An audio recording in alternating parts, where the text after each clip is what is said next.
Now, what about the big thing right now? The controversy here they're saying is crime statistics that are affected Hmm. by immigrants coming in.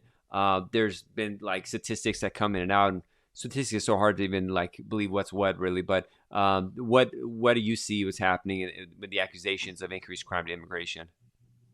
So the big problem with this is we know pretty well like incarceration rates for all immigrants, and they have been lower for all immigrants compared to native born Americans, basically going back for as long as we have data, back to the 19th century and in recent years and decades as well.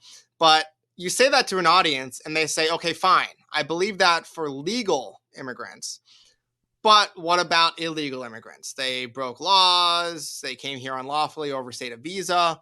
What about them? And so I was one of the first researchers, well, the first researcher to really dig into this question and found that the state of Texas actually keeps criminal conviction and arrest data by immigration status. It's the only state so far that I've been able to find that actually does this. No other states do it. So there's very little data. And what we find in Texas is that illegal immigrants, focusing on murder, for instance, on homicide, have a criminal conviction rate 26% below that of native born Americans, while legal immigrants are the least crime prone of all, with a criminal conviction rate about 61% below native born Americans.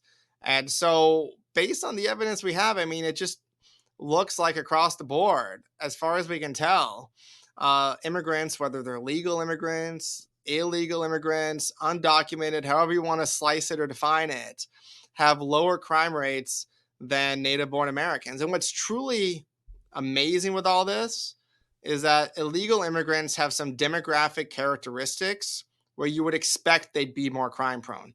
They're more likely to be men, and it's probably not news to your listeners, but men commit the vast majority of crimes.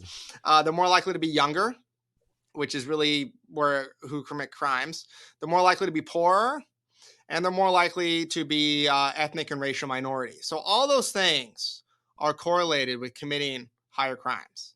And so taking those things into account, it's actually astounding how low the crime rate is for illegal immigrants in the United States.